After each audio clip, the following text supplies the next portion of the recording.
This podcast is part of the Podcast Arcade Network. Welcome to the Covert Nerd Podcast. Thank you for listening. I really appreciate it. Please take a moment and pause this podcast right now and share it with somebody who you would think would enjoy the same topic, whether it's a family member, friend, coworker. I would really appreciate it. Please go to covertnerd.net for all of the previous episodes and the different ways that you can get in touch with me. And without further ado, let's dive right in and nerd it up. We have Tim back here for more nerdy information. And today we're going to talk about the Star Wars Phase 1 High Republic. And so Tim has read pretty much all of it, right, Tim? Yeah, I've read most of Phase 1.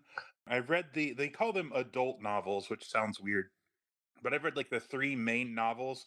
I've read the young adult novels, and then I haven't read all of the middle grade. And they're all important. They're all really fun. It's made me understand kind of publishing and all that jazz as well, which is really cool. But I read all the comics that tie in, and we can jump into that in a little bit. But all of the books, all of the comics are telling unique stories too, which is really cool.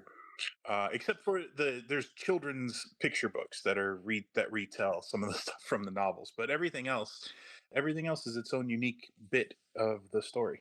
It's all new. Mm-hmm. I guess if you're listening to this, you're probably interested in it, but I guess for those few people that maybe aren't familiar, give us the 2-minute summary of what is this Phase 1 High Republic publication that they're doing. So in a nutshell, the High Republic, it's Star Wars, but it's set like 200 years before Episode 1, I believe. And what we're seeing is the Republic at the height of its power. And that means we're also seeing the Jedi at the height of their powers. So when we see, if you think about the Star Wars movies with like Episode 1, The Phantom Menace, that's actually now been branded as the beginning of the fall of the Jedi. Which is kind of cool. So when we see the movies, the Jedi that we see in the prequels that ended up getting taken out by Order 66, that's the Jedi at literally their weakest. When the Jedi have fallen, Palpatine had done something with the dark side and had masked the presence of the dark side from the Jedi, and the Jedi, in my opinion, are a little bit corrupt. We've talked about that before. I think I'm not a fan of the Jedi Order. I like individual Jedi Knights and Masters. But the Jedi Order, as we see it in the movies, is completely messed up and twisted and not what it ought to have been. So what we're seeing in the High Republic is what was the Jedi Order like before it was corrupted.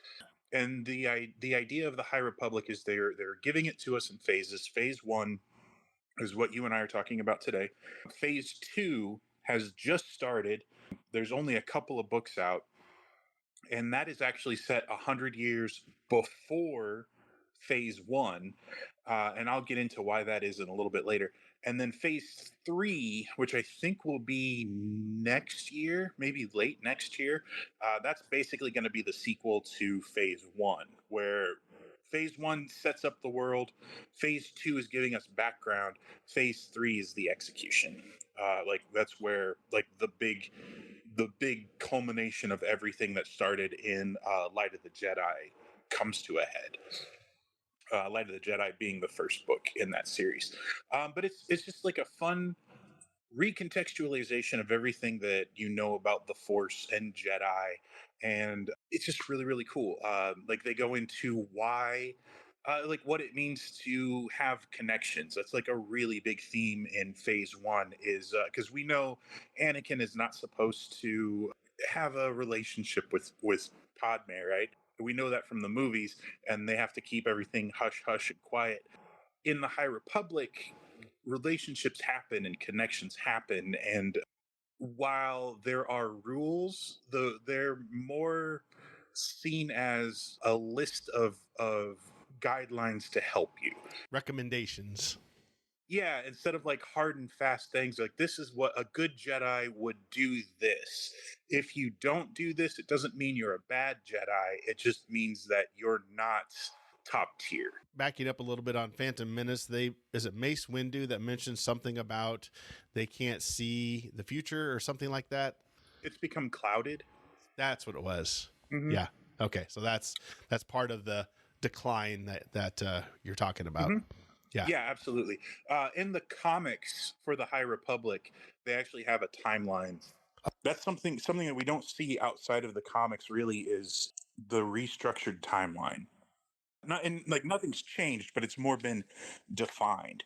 Yeah. So the High Republic is 200 years at this point with Phase 3, 300 years, but is a couple hundred years before the Phantom Menace, and the Phantom Menace brought about the fall of the Jedi, and that kind of encompasses the prequels and the Clone Wars is the era they're calling the fall of the Jedi. We've got Reign of the Empire, which is that weird subsection in between the prequels and the original trilogy, which is like the Bad Batch, Solo, Star Wars story, and the Obi-Wan Kenobi show. And then they're saying the Age of Rebellion is Rebels, Andor, Rogue One, and then the original trilogy. Moving into the New Republic, which is the Book of Boba Fett and the Mandalorian, giving way to Rise of the First Order, which starts with Resistance and then has the sequel trilogy. Yeah. Okay. This High Republic. So back to that, we're talking about like you said, about 200 years before Phantom Menace, and they've got several books. I've read Light of the Jedi, but I Yep. think you said you've read all of the, like I said, adult novels. Yeah, they call them adult novels, which just sounds weird. Yeah, but they're just trying to distinguish between adult, young adult, and mid grade. Marketed towards adults, yeah. Yeah, middle, because they have these distinctions. You can see it, the novels, the young adult novels, and then middle grade novels, and then young readers and whatnot. Early readers and all that. Yeah. Run us through, I guess, your opinion or some of the fun story arcs on this Phase 1 that you've read so far in the novels. So, Light of the Jedi, the book that you've read, is one of my favorite novels of all time. Not one of my favorite Star Wars novels. It's one of my favorite books. Really? Why? Why is that? Grabbed me in a way that no other book has in a while. Like my favorite book of all time, I know we've talked about before, is The Gunslinger by Stephen King. Oh, And yes. Yeah. one Very of the good. reasons that book resonates with me is that when you start it, or at least for me, I can't put it down and I need to turn the page and I need to find out what happens. In Light of the Jedi, and there's going to be some light spoilers, but this is Oh, yeah. We should let everybody know. Yeah. you need to, if you want to start the High Republic, and you really, really should, you really want to start with Light of the Jedi. It requires no prior knowledge, even if you've never seen a Star Wars movie in your life. You can start with this and it's fine. Even if you're like the biggest Star Wars fan and you've never touched a High Republic book, your knowledge of Star Wars will not help you. And that's really cool. I like that a lot. But Light of the Jedi starts with a build up to what they're calling the Great Disaster. And we don't know what the Great Disaster is, but something's happening. There's a countdown for the first like 100 pages. And at the end of chapter 1, you're introduced to a whole ship of people, and by the end of the first chapter, people that you're already feeling a kinship towards or affection for are already dead. And the first 100 pages of Light of the Jedi were so captivating to me. I think I read them. I read it in an evening. The first 100 pages itself, but I just Wow. could not put it down. And once the Great Disaster happens, it's completely unthinkable. Just the amount of carnage that happens basically on accident is so compelling and devastating. And one thing that happened, like it's so hard to describe what the Great Disaster is without getting technical. There's a problem in hyperspace. There's like a collision in hyperspace, and then like all of the pieces from that collision fly out of hyperspace randomly. And most of the pieces of the debris happen in I want to say the Hetzel system. It's been a minute since I've read it. But the Jedi are super late to save everybody. But when they show up, they're led by a woman named Avar Kriss, and I love her. She's great. She's one of the best characters. You get to see in this moment of tragedy and in the early stages of this book, the Jedi working together and communicating. It goes into this weird detail about how all of the Jedi access the Force differently. Like for Avar Kriss, she recognizes the Force as like a song, Yeah, like sound. this. Well, it's specifically like she calls it the song of the Musical notes. Yeah. yeah, and everybody has their own piece to play in this grand song of the Force, and she can hear everyone's individual notes or music or whatever, and she can manipulate it and change it. I can't remember. The other two main Jedi are Stellan Geos and Elzar Mann, and the three of them grew up together. Elzar Mann is kind of the de facto main character of the books. It doesn't start that way, but he very much ends up being the kind of the main focus by the end.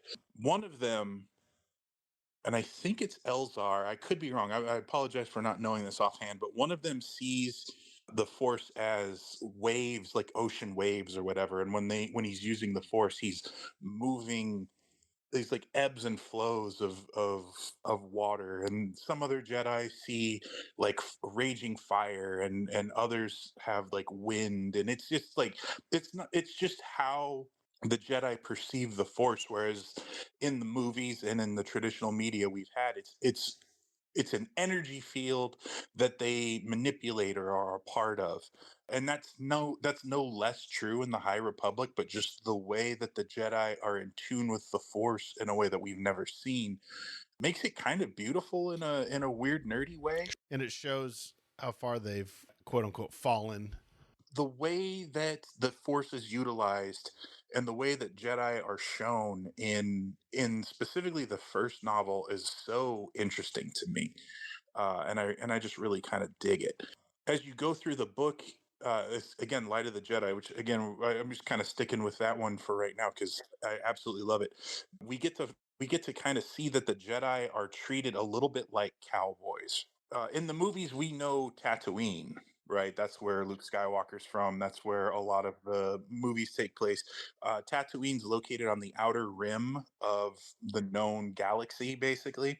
The Jedi in the High Republic, again, a couple hundred years before Episode One, they're scouting the hyperspace lanes. They're building the freeway to the small outposts in the middle of nowhere, and so we see the Jedi acting like, like Clint Eastwood in a cowboy movie, and he strolls into the small town and takes care of the bad guys, and then strolls on back out. And there's something about that I really really enjoy. The crux of phase one as a whole, like the sun around which phase one rotates, is they're building a space station called Starlight Beacon. And Starlight Beacon is intended to be like, think of like the Death Star but benevolent. And the idea is this space station will be the first of many, and it can go from planet to planet and provide resources to people in need. It serves as a literal communications beacon, so that people on the outer rim can communicate to people in the mid rim or the central planets. It's this grand gesture that shows that the Jedi are one with the Republic. One of the main catchphrases of the High Republic Phase One is "We are all the Republic." Chancellor Lena So is the figurehead in charge of the Republic itself. They never call it the High Republic while it's in there. That's just kind of looking back on it. We can recognize that this was the high era of the Republic, but she's the leader of the Republic, and the Starlight Beacon is the beginning of what she's calling her great works, and it symbolizes her commitment to moving forward with the Jedi and the Jedi's commitment for working with the Republic, and it's this grand symbiosis of power and benevolence. And underneath the surface, just off to the side, we have the rise of terrorists. Seems like a harsh word, but I don't know if there's a better descriptor for them. But we see the rise of the Nihil, and they're led by a man named Marchion Ro. I've heard people say Markion. I've listened to the audiobooks and they say Marchion, and I'm going to go with that until somebody tells me I'm wrong and can back it up with evidence. But I'm going to go with Marchion Ro. He's the figurehead. He's got 3 lieutenants underneath him, and they're called Tempest Runners. And the Tempest Runners are in charge of their basically like little cells of terrorists, more or less. And they pirates, yeah, pirates, and they like they do body modification, so they'll like file down their teeth. They all wear masks. Their attacks are usually foreshadowed by like gas, kind of like in episode 1 when Obi-Wan and Qui-Gon are in that room and the gas comes out. That's kind of how the Nihil signify that they're attacking, and then they'll all wear painted gas masks and stuff, so they look horrific when you're under the influence of whatever gas they're pumping in. And at first, in Light of the Jedi, they're more opportunistic than sadistic. There are sadistic undertones. They don't operate benevolently at all. Like they're horrible ruffians. But by the time we go through Rising Storm and Fallen Star, they go from being opportunistic ruffians to scary villains. By the time the 3 main entries of the High Republic Phase 1 are finished, Marcion Ro goes from being kind of a laughing stock to one of the scariest villains in Star Wars. I just absolutely was floored by seeing where he's at the beginning of Light of the Jedi and seeing where he is at the end. So much so that canonically the last piece of Phase 1 fiction is a comic called Eye of the Storm. It's a 2-part special written by Charles Soule, who wrote Light of the Jedi and was one of the main architects. But it's a 2-part thing that shows the origin of Marcion Ro and literally ends, again, canonically. The most recent thing that we've seen is from this Marcion Ro comic, and just watching him go from pathetic to scary is insanely amazing. That's an interesting transformation. Yeah, with one character. Well, then they also use what's called, I think, is it the path? That's how they travel through hyperspace. They use the paths that are set up by a San Tekka, I believe. Because describe the path, how that works for those that may not know what that works. I was reading up on it, so I kind of have an idea, but I don't know if you have a different take. I think it's what I've described is that there's different. They talk about it in Star Wars canon that they have the hyperspace works. You can go from point A to point B, but only on certain quote unquote roads. And some of them are dead ends, but some of them actually go to certain places. Remember how I was talking about how the Jedi, part of their job is to help map out the hyperspace things? Yeah. One of the reasons that Marcion Ro is in charge of the Nihil is because he has access to the paths. And the paths, nobody knows on the surface how he has these, but he's got an inside track on how to get from point A to point B, bypassing known routes and going, like, instead of going from A, B, C, D, E, he can go from A to E. Yes. Yeah, he's got a shortcut. It's got a shortcut, basically, yes. And he gets these from a woman who is tapped into the Force somehow. We don't have too much information. I can't remember her first name to save my life, but her last name is San Tekka. The reason that name is important is if you saw The Force Awakens, right? Yeah. Oh yeah. At the very beginning, Poe is going in to save that old guy. That old guy is Lor San Tekka, and so he is a descendant of the woman who has access to the paths. And What a cool Ro, little gem. oh yeah. Marcion Ro is basically using her. Nobody knows he's using her. And he's like, I have these amazing paths that nobody else has access to. And every time he uses them, they work. Unfortunately, he has to torture this poor lady to get them. And she is basically, she's not brain dead, but she's darn close. She's alive by machine. Yeah, it's really, really sad. One of the things, just as a quick aside, in phase two, I'm really slow on my phase two stuff, but that's set 100 years beforehand, and we're actually getting information on some relative of Marcion Rowe, and we're also seeing some Santecas, which is really, really neat. Also in the comics currently, like in the comics set during the original trilogy, they introduced a woman named Sana Staros. She was first introduced as like the wife of Han Solo because they ran a grift at one point, which is cool. But her ancestors actually play a huge role in the High Republic as well. And it's just kind of neat where like if you knew who those character names were, you kind of get a little bit of an insight when you're reading these books. But having that knowledge isn't going to make these books better, and not having that knowledge isn't going to take anything away from you. It's kind of a fun little thing. But the paths are generated by the Santeca lady. Marcion takes them and uses his ability to do like surgical guerrilla strikes on the Republic as a way to amass power and make himself more of a threat. Yeah, because I think by using the path, if I understand it correctly, they can get to destinations faster than expected. So the Yeah, High Republic doesn't. They're like, how do they get in here so quickly? yeah, it's very much a hit and run Yeah. kind of situation. It's real, and again, it goes from being opportunistic and ruthless to being literally just vile and awful. Well, they explore two cool things, I think, in this book is what if a ship does tear apart in hyperspace? Where do the pieces come out? Because if you think about it, once the hyperdrive's turned off, it's just going to stop, but you don't know where the parts are going to come out at. And two, the hyperspace roads, are there other roads to get different certain places at different ways? So that's kind of a cool thing that they're pulling from existing ideas.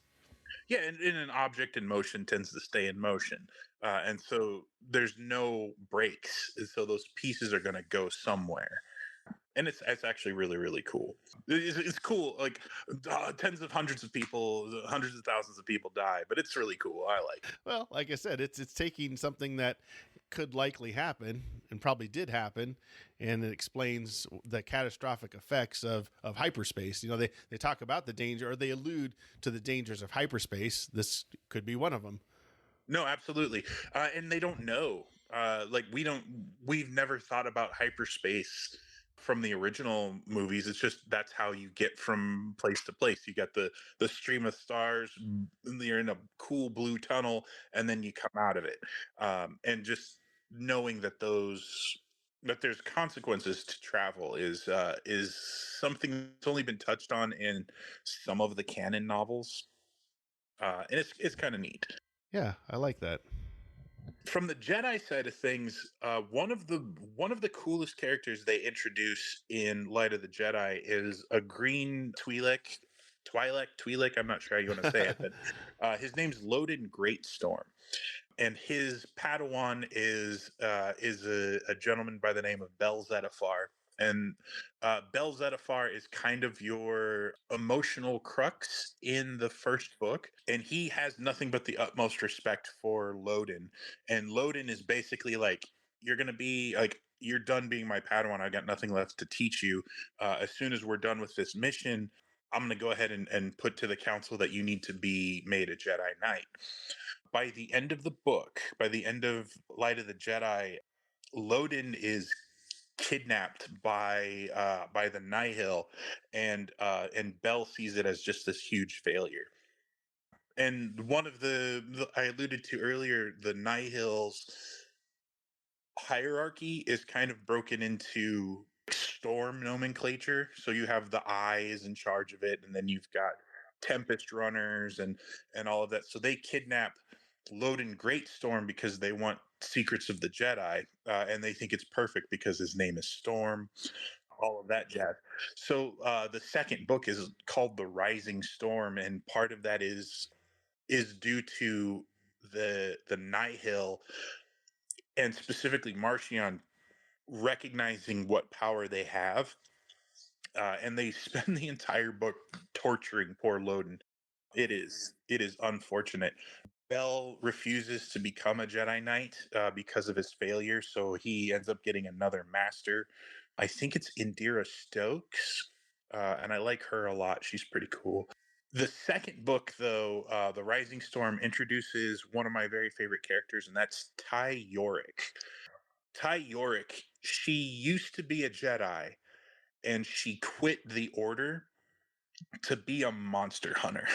And it's really really cool. She has a very small role to play in the novel ultimately, but IDW put out a mini series under the High Republic Adventures line called The Monster at Temple Peak, and it's basically Ty Yorick hunting monsters.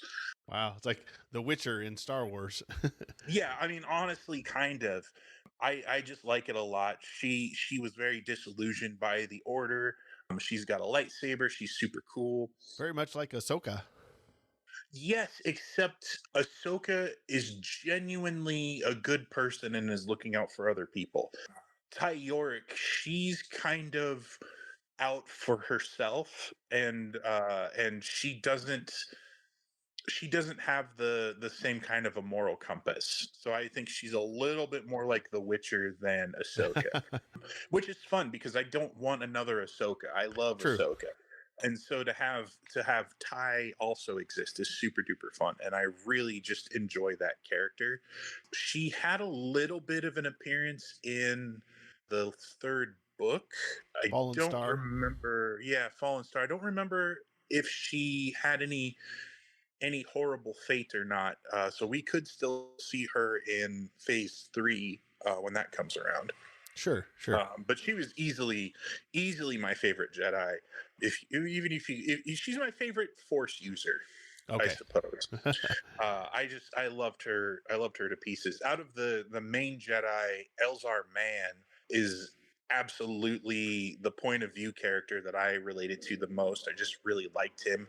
He ended up having a crush on Avar Kriss. They grew up as Padawans together.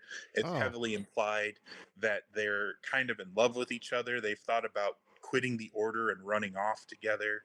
Through everything that happens in the three main books, Elzar Mann has to let himself accept the dark side a little bit because of what happens to Loden Greatstorm and how he tries to save some of his fellow Jedi. He slips into the dark side, and it's something that he Oh. genuinely struggles with.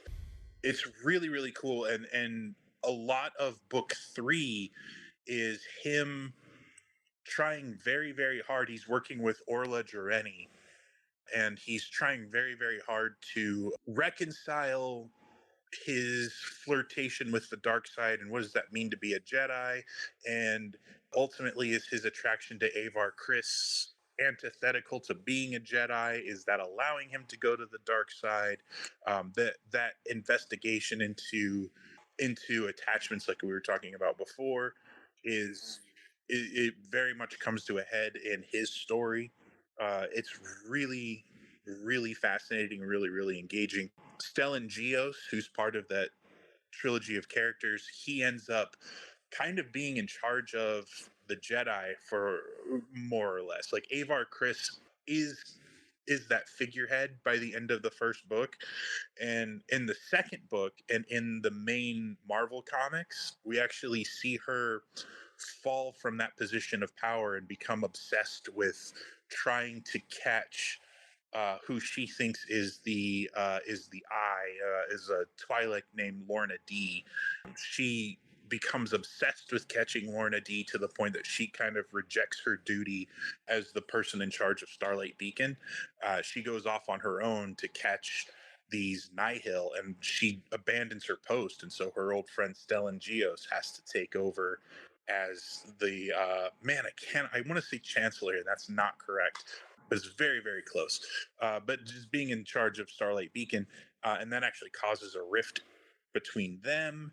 And then he always knew that Elzar and her had a connection, and so he's a little bit upset over that with their specific thing. It's very intricate in a way that that like movies and TV shows can't really get, and I really really enjoy it. So you got the the 3 novels there Mhm. that they put out. So you mentioned, and I always thought this was fascinating, that the comics, being that Marvel own or Disney owns Star Wars now and they own Marvel, that they outsourced some of the comics to IDW. They did. IDW, up until last year, was publishing Star Wars Adventures, which was an all ages take Yeah. on Star Wars. They're all canon, which is interesting. But that also included, like, there was Star Wars Adventures and then Star Wars The High Republic Adventures. And then within that, we got things like The Monster at Temple Peak, which was a 4-issue miniseries that was under Star Wars Adventures. And then last year, the Adventures went from IDW back to Dark Horse. So Dark Horse is now publishing Yeah. Star Wars I saw again. that again. But the main books are still put out by Marvel. So like Star Wars, Darth Vader, Bounty Hunters, and then the High Republic are like there's other miniseries for sure, but like you've got the 3 tentpole books. Oh, I guess and Dr. Aphra. So 4 major tentpole books, and then the High Republic main book. And then they just started putting out the High Republic, The Blade, which is again set during Phase 2, but we're actually seeing one of the Jedi who we see give his life in the 3rd book. We're actually seeing what made him awesome 100 years ago, which is really kind of fun. Phase 1, of course, yeah, is already out. And then you said Phase 2, they're going back, which is kind of odd, but I guess talk about Phase 2 so far. So phase 1, phase 1. So in phase 1, Loden Greatstorm is actually killed at the end of book 2 because Marchion Ro uses something. We don't know what it is. It's a thing, and he uses it, and that completely cuts Loden off from the Force. It kills him, sucks out his energy, and he turns to like ash, like completely gray ash, and then just floats away in the wind. In the 3rd book, Fallen Star, the Fallen Star is Starlight Beacon. There are Nihil who are attacking Starlight Beacon. They infiltrate and they set up a bomb so that it breaks in half. They also smuggle in 2 creatures. We think they might be creatures that are the essence of whatever it is that he used to kill Loden is now loose on Starlight Beacon, killing Jedi. And it's terrifying.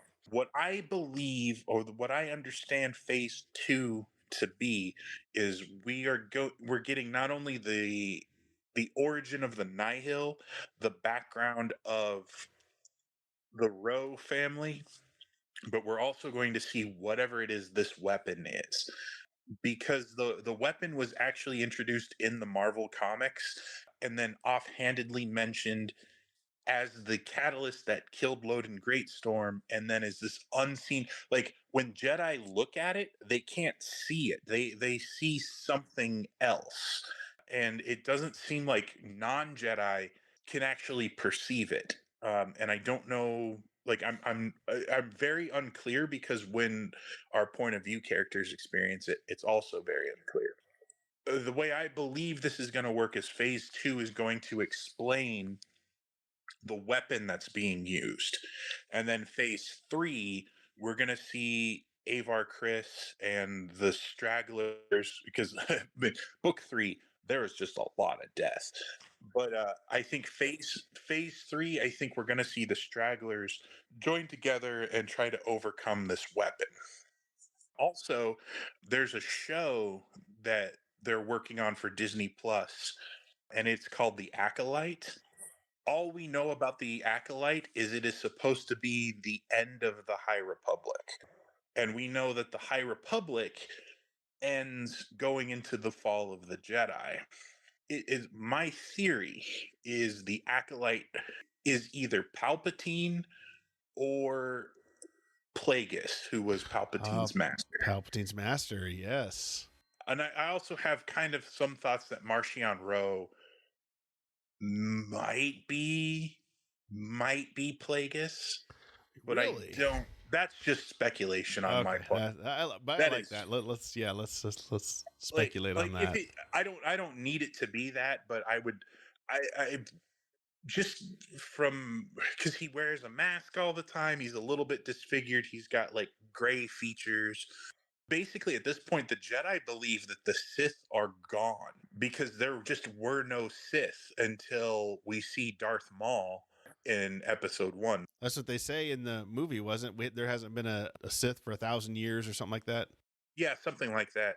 So, as far as the Jedi know, the Sith don't exist. We haven't seen any elements of the dark side specifically, except for these forces of nature that are just killing Jedi. Marcion Rowe has some sort of connection to Plagius. They just haven't revealed it, maybe. Yeah, we just don't know. We don't know what it is, Or maybe not at all. I don't know. or maybe nothing. And he doesn't have to at all. But just my theory is that the acolyte, the titular acolyte from the TV show, may be Palpatine because it just Or would Darth make sense. Plagueis, I guess, if you're looking at Or Darth timeline. Plagueis. Yeah. There's also a High Republic video game they're working on, and when they released the teaser trailer for it, I was like, "This doesn't seem like the High Republic at all to me." And then I started reading Phase Two, and I was like, "Oh, I get it."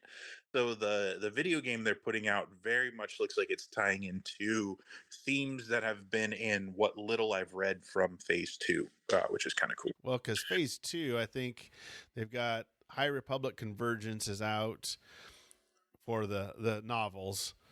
Yeah. There's also But the comic book, it looks like there's High Republic comic book, High Republic The Blade. The Blade, and then High Republic Adventures. A decent amount out, but it looks like the novel Cataclysm comes out in April of 23. Yep. I have. I'm looking at these right now. I have Convergence, but they have said that the place to start is with the young adult book Path of Deceit, which I'm about halfway through. They said that actually works as a very good introduction to Phase Two before you read Convergence. So that's kind of where I'm at. I'm literally about halfway through it. There's audio drama coming out February 14th, The Battle of Jedha. Jeddah. That we saw the ruins of Jeddah in Rogue One. That was where the Death Star like shot up the desert. Yeah. Oh, that's Jedha. Nice. So That was Jeddah. Yeah. they're going So- back to that because there was a Jedi temple there or something like that, I assume. Yep. Yeah, absolutely. See, all these cool things they just kind of pull from. Yeah, and again, you don't need to know that, but like if you read it or you listen to the Battle of Jeddah, and then you watch Rogue One, and you're like, oh wait, hold on, I know what this is, because that's where Chirrut and Baze are. They're from Jeddah, which is super cool. So far there's been like no Skywalkers running around. There's not been any Kenobi. You think they did that on purpose, though, right? I mean, I hope so. fans love the Skywalkers, but I think at some point you have to kind of look, we're going to kind of pivot a little bit from all of that. I think it was very deliberate. Like when the names you recognize are Staros and Santeca, like that's something that's like deep cuts for the generic Star Wars fan. Like, so somebody who's only seen the movies, they're not going to remember that the guy that Poe tried to rescue and completely failed at the beginning of The Force Awakens, that his name was Lor Santeca. Like, they're not going to care. And that's fine. They don't need to. It's not pivotal information. But I just always thought that was kind of neat. What out of all of these, though, what's what's the best story arc, or do you just like this overall story arc that they're doing with the Nihil and all that stuff? I'm very biased because I think Light of the Jedi, again, is one of the best books I've ever read. But do you have a list of the books with you? Yeah. Which one looking for? What's the name of the first young adult novel? Is it Out of the Darkness? In Phase 1? Yeah. Young adult novel. Let's see. Into the Dark. Into the Dark. Out of the Shadows was the second one. Into the Dark. Okay. Well, I think one of my favorite standalone stories is the first young adult novel from Phase 1. It's called Into the Dark, and it's basically about killer plants on a space station. It's very, very weird. You get to see a young Jedi dealing with trying to, like, I think she's the youngest Jedi Knight in history at that point, and she's learning to deal with the dark side. She's completely cut off of everybody else. It has real like alien vibes to it, like the movie Alien. But that book introduces one of my other favorite characters, who might be my very favorite character in the High Republic, and that is Geode. And Geode is a rock. He is a literal Hence his rock. name. Yes. Well, and his name's not really Geode. That's just how we say his name. Oh, If you can't say his name if you have a mouth, which is great. But one of the best things is you'll have he's a navigator on a ship called the Vessel, which is it just keeps getting better because the vessel's name is the Vessel. Somebody will be sitting on the bridge talking to Geode, and they'll be like, "What do you think about this, Geode?" And like they said, his silence spoke volumes. So you never he never actually speaks, and it's always talked about how he is just the most stoic person. He's also a ladies' man. They talk about how he can get any woman he wants. People will just turn around and he'll be there. Like somebody tries to break into the ship, break into the vessel, and they think it's completely empty, and they turn around and Geode is just there watching them, and they didn't hear him because he's very very quiet. he's a Jedi. No, he's a rock. No, he's just a navigator. Yeah, he's just a rock. Yeah, his nickname is Geode because you can't say his name unless you don't have a mouth. That's from Claudia Gray, who wrote Into the Dark, and I just absolutely love it. It's complete and utter nonsense in like the way that I absolutely adore. Because Geode, I don't believe would be a captivating character in a video game or in a cartoon or in a movie.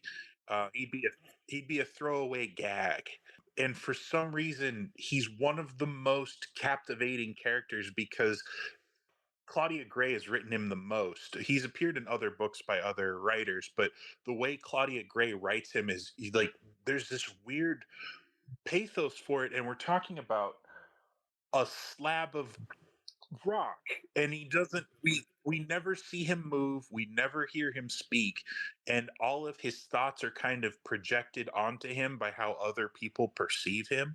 And it's just this weird, it's like the ultimate silent protagonist, and it's just like it's so hard to define what makes this character cool because he is a rock.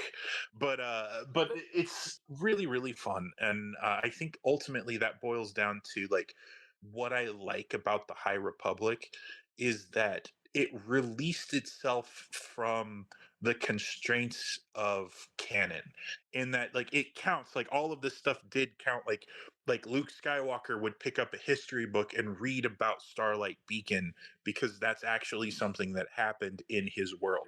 But everything we know about Star Wars does not matter to the High Republic. It is just pure unadulterated Star Wars from like a new point of view.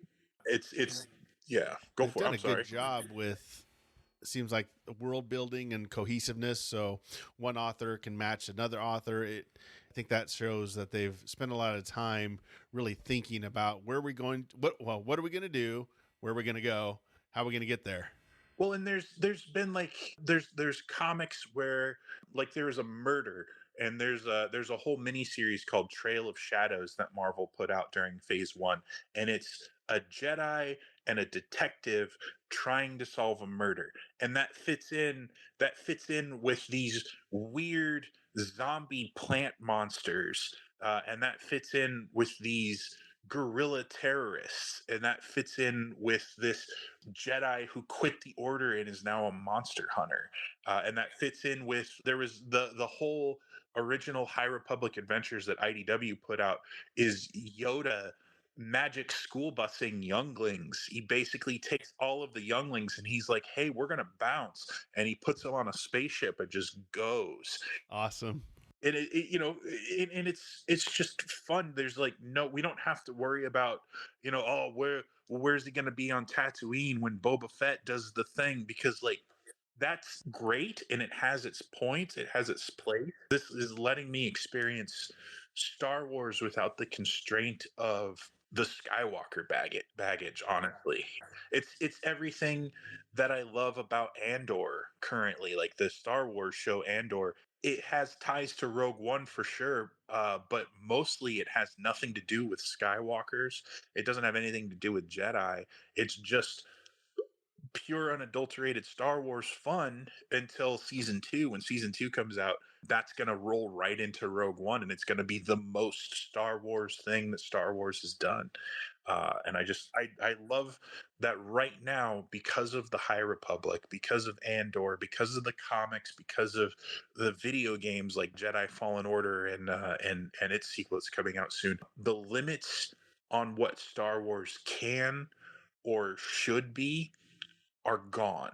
And I just really love that. Like Star Wars Visions isn't canon, but we can tell these really cool anime inspired stories within Star Wars. With the High Republic, we can play with our conceits and preconceived notions of what the Force is. With the TV shows, we can give characters that we don't get time to hang out with like more time to be interesting, like Obi-Wan Kenobi. Like that's a show that exists. Like Yeah.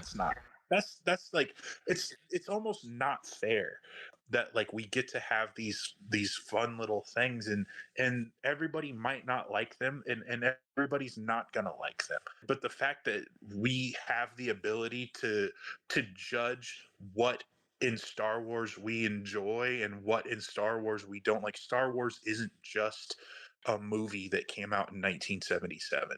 Star Wars is just like this whole thing, and there's something in Star Wars for everybody. And what they're doing with the High Republic just completely blows me away. I'm just so incredibly impressed with. It says a lot coming from you, because I know in the past you've read the old stuff from, say, the 90s, Timothy Zahn, the Tales of the Jedi comic books, all that. I guess explain Shadows of the Empire. I guess touch on that, the differences, good, bad, or otherwise, from what you grew up with to what's coming out now of the Star Wars stories. Okay. So there was a lot of controversy when it happened, because when Disney got Star Wars, they jettisoned the expanded universe, and you and I have touched on this before. Oh yeah. Basically, they were like, we want to make sure that when we put out new media, you don't have to have read hundreds of books that also like counteract each other and are just like, nobody thought it was going to be what it was. And so what ended up happening is they jettisoned all of those books, which most of them you can still buy. They're just branded Star Wars Legends because they didn't actually happen, quote unquote, in canon. But what we're seeing now is with a more cohesive storytelling like sequels. Boy, I go on a tangent about how they did not pull the sequel trilogy together in a satisfying way, but overall how they're unifying Star Wars as a cohesive storytelling unit now is really, really interesting. And what you have are authors like Charles Soule and people like Pablo Hidalgo who are working behind the scenes, who like have a genuine love and respect for the goofy stories that you and I grew up with, right? Like bit characters in Andor and bit characters in Obi-Wan Kenobi are getting called out and are like important. My favorite Jedi from the expanded universe was Quinlan Voss, who was in like 2, 3 episodes maybe of Clone Wars, and he's in a novel.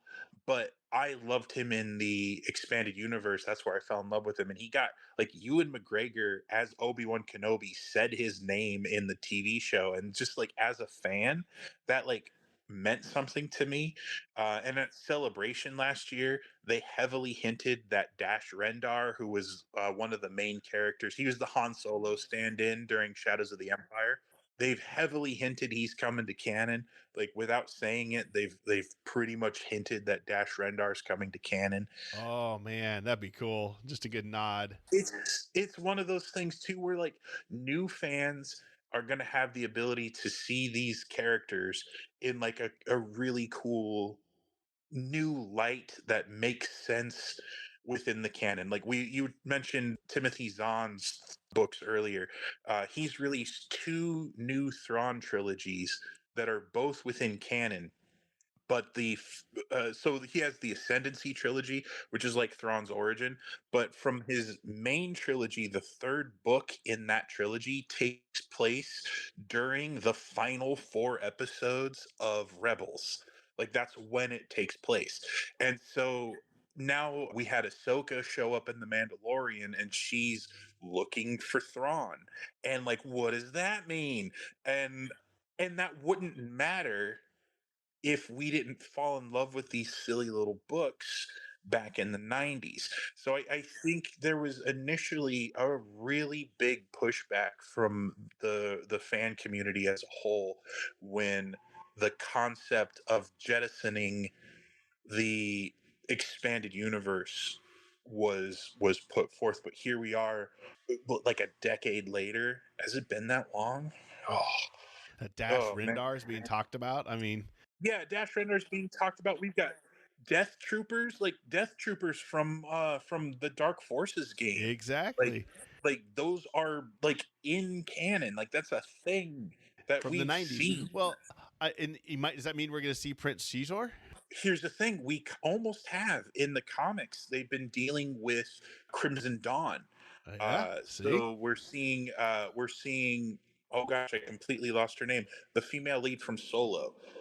She came back in a big bad way in the comics, and right now they're almost finished with the gap between The Empire Strikes Back and Return of the Jedi in the comics. And right now we're actually seeing Black Sun that Shizor was in charge of. Shizor may exist in canon. I am very behind in the comics, but I would honestly, I don't know if you can have Black Sun and not have Shizor.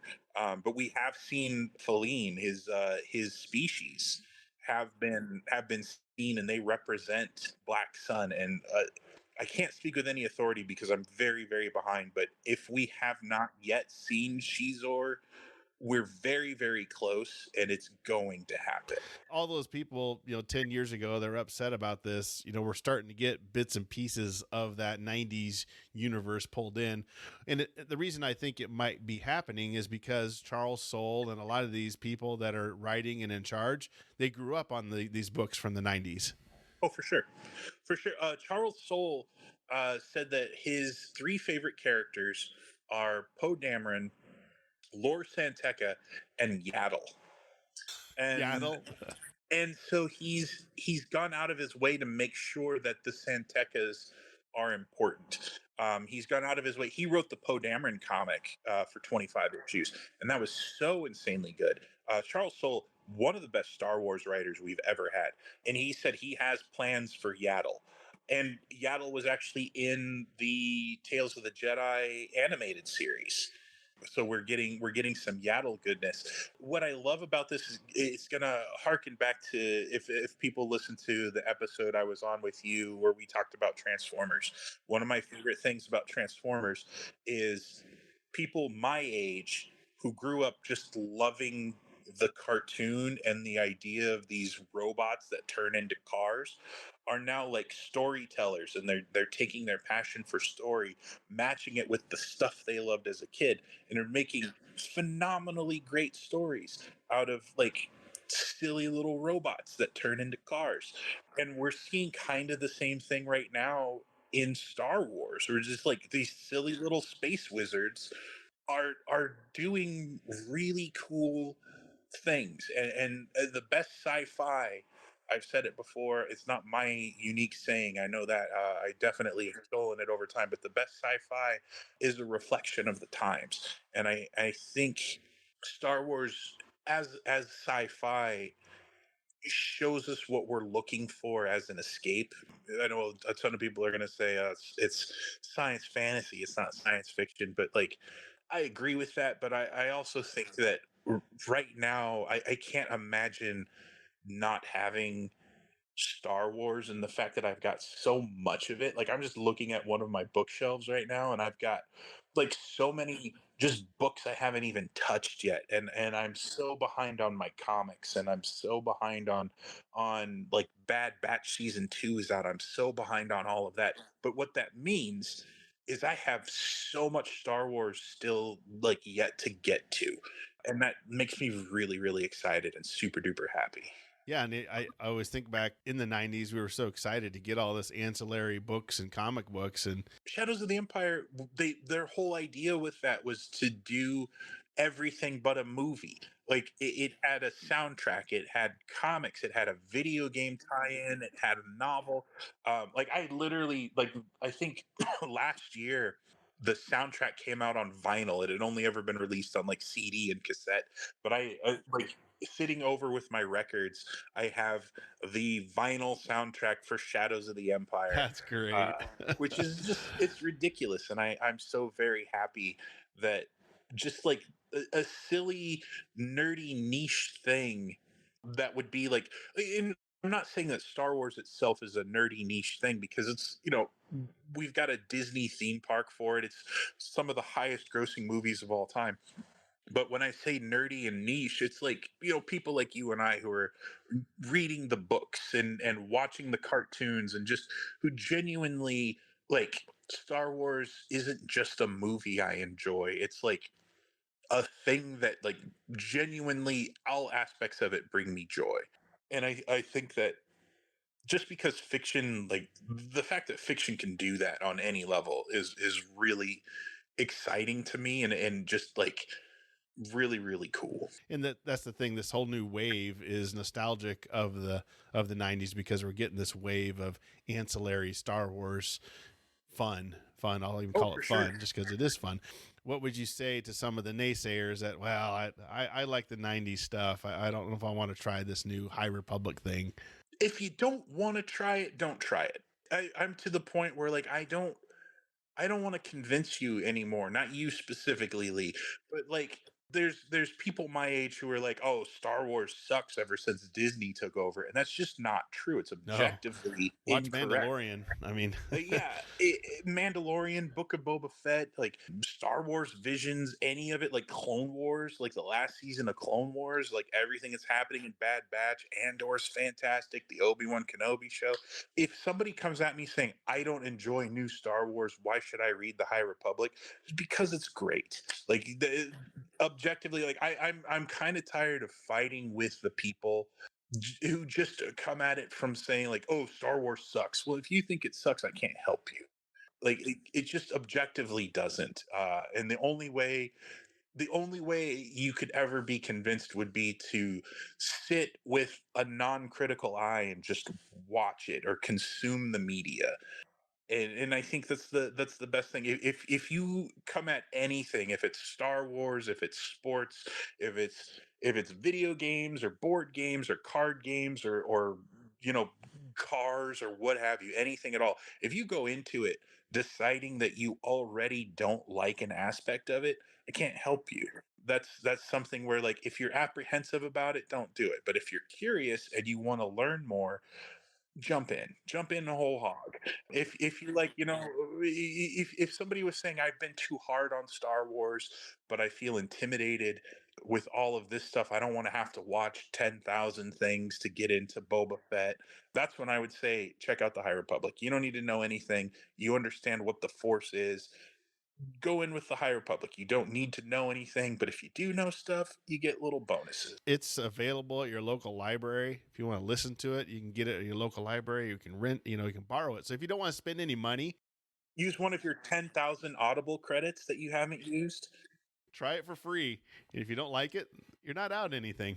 Nah, not at all. And like the worst that could happen is like just read the first 100 pages of Light of the Jedi, and if you hate it, like I can't help you. That's the best I've got. It's a good, interesting series. Again, you can tell they've put a lot of work into this about making it cohesive. I get the impression that maybe in the '90s with the extra stuff, it was kind of just one off. Hey, we'll give X author. You want to write a book about a story? Here you go. And there's just no interconnectivity. So I think that's a big difference. Yeah, there was a shell of that for a while, and then they ended up with I think the new Jedi Order. I think at that point George Lucas actually was signing off on all of the books. That's like when Chewbacca died, and they had a whole bunch of other stuff. I think at that point they really were trying to pull all of the pieces together. But that is kind of I understand the frustration for the people that grew up with those books and felt betrayed when they were pushed off to the side. But I also don't know how you could have done it any other way. This is very well managed now, though. I can tell. Yeah. Those books could not have counted and then have us have a movie that acknowledges the hundreds of books that had come out. Like it wouldn't have worked. That's why I think this one it was well managed, and so I think people that dip their toes into it will like it because it just makes sense. So they're connected, but they're not connected, I guess. For if you want to, maybe you can read the novels and not know about the comics, or you can read the comics and not know about the novels. If you want to read the High Republic, I would say start with Light of the Jedi, because that is a fantastic introduction to the time, like the timeline and where we're at. And phase one itself, the three main novels, the Light of the Jedi, Rising Storm, and Fallen Star, are telling the crux. Like those are the movie trilogy, basically. So those are the backbone of everything else that happens. So like if you read Into the Dark, the young adult novel, you don't need to know what's happening, but those things are referenced. And what's interesting too is when you read the three main novels, people will show up who are from those young adult novels, and like you have no clue for who they are. You're just like, I don't know who this Emery person is. I don't know who Geode is. I don't know who this person is. But they show up and they have something to do, and then they leave, and you're just like, I wonder what they did. And there's a whole book about it. You could just pick up any of the High Republic books and be good. But I would say you would be doing yourself a disservice to not at least start with Light of the Jedi. And if you like it, there's infinite possibilities for you to go from there. But I would say that's probably the best place to start. It's like with Star Wars. If you've never watched a Star Wars movie, start with the original. Start with the original, yeah. Special edition, or they have all the different flavors you can make fun of. Oh man! Again, I don't even get me started. I think the greatest sin George Lucas committed was not the special editions, but not keeping the original theatrical versions available. I think you make all the changes you want. You can do all the tweaks. You can make the Ewoks blink, whatever you want to do. But the original theatrical cuts, if those were available, I think people would be less upset at the changes that were made. Make changes to your story, do whatever you want to your movie, totally fine. But the biggest sin he committed was not keeping those theatrical cuts available. I agree. That's a whole different episode. No, for sure. Yeah. For sure. All right. Well, hey, Tim, let's put a pin in this. I think it's been fun talking about this High Republic. I know you've been very positive about it, so I'm glad you picked this topic, because I like to talk to people about what they're passionate about, and you definitely are passionate about High Republic. Oh man, it's been really really fun. I really like it. We'll conclude this episode, and then I'll include Tim's Twitter handle in the show notes. So if you want to rant at him, hit him up, let him know your thoughts. Thanks, Tim, again. And until next time, nerd it up.